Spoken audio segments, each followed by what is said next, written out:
വൈകിയെത്തുന്ന നീതി നിഷേധം തന്നെയാണ്.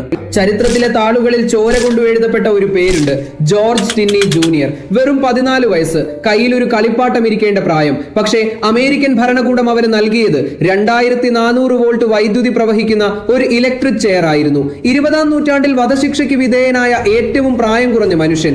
1944-ലെ സൗത്ത് കരോലിന. വർണ്ണവിവേചനം അഥവാ ജിം ക്രോ നിയമങ്ങൾ മനുഷ്യനെ രണ്ടായി വിഭജിച്ചിരുന്ന കാലം. കറുത്തവന് നീതി എന്നത് ഒരു ആഡംബരമായിരുന്നു. അൽക്കോലു എന്ന ഗ്രാമത്തിൽ 2 വെള്ളക്കാരായ പെൺകുട്ടികൾ കൊല്ലപ്പെടുന്നു. പോലീസിന്റെ കണ്ണുകൾ ചെന്നെത്തിയത് ജോർജിലേക്കാണ്. തെളിവുകൾ ഉണ്ടായിട്ടല്ല, മറിച്ച് അവനൊരു കറുത്ത വർഗ്ഗക്കാരനായിരുന്നു എന്നത് മാത്രമായിരുന്നു അവന്റെ കുറ്റം. മാതാപിതാക്കളെ കാണാനോ ഒരു വക്കീലിനെ വിളിക്കാനോ പോലീസ് അവനെ അനുവദിച്ചില്ല.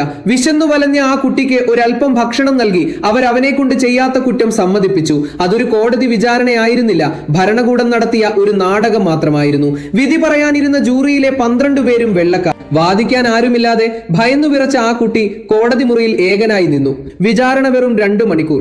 വിധി പറയാൻ ജൂറി എടുത്തത് വെറും 10 മിനിറ്റ്. ശിക്ഷ മരണം. നീതിദേവത പോലും കണ്ണുപൊത്തിയ നിമിഷങ്ങൾ. ജൂൺ 16, 1944. മരണമുറിയിലേക്ക് നടക്കുമ്പോൾ അവന്റെ കൈകളിൽ ഒരു ബൈബിൾ ഉണ്ടായിരുന്നു. പൊക്കമില്ലാത്തതിനാൽ വൈദ്യുത കസേരയിൽ അവനെ ഇരുത്തിയത് അവൻ കൊണ്ടുവന്ന ആ വിശുദ്ധ ഗ്രന്ഥത്തിന് മുകളിലാണ്. മുതിർന്നവർക്ക് പാകമാകുന്ന ആ മാസ്ക് അവന്റെ കുഞ്ഞു മുഖത്ത് ഒതുങ്ങിയില്ല. വൈദ്യുതി പ്രവഹിച്ചപ്പോൾ ആ മാസ്ക് അടിഞ്ഞു വീണു. ആ കണ്ണുകളിലെ ഭയം അത് കണ്ടുനിന്നവരുടെ ഉറക്കം കെടുത്തുന്നതായിരുന്നു. ഒരു കുറ്റവും ചെയ്യാതെ കരിഞ്ഞു തീർന്ന ഒരു ബാല്യം. വർഷങ്ങൾക്കിപ്പുറം 2014 കോടതി ആ വിധി തിരുത്തി. ജോർജ് നിരപരാധിയാണെന്നും അന്ന് നടന്നത് നിയമപരമായ കൊലപാതകമാണെന്നും ലോകം തിരിച്ചറിഞ്ഞു. പക്ഷേ ആ നീതി കേൾക്കാൻ ജോർജ് ഉണ്ടായിരുന്നില്ല. വൈകിയെത്തുന്ന നീതി നിഷേധം തന്നെയാണ്. ജോർജ് ടിന്നി ജൂനിയർ വംശീയതയുടെയും അധികാരത്തിന്റെയും ക്രൂരതയ്ക്കിരയായ രക്തസാക്ഷി. ഈ ചരിത്രം നാം മറക്കരുത്.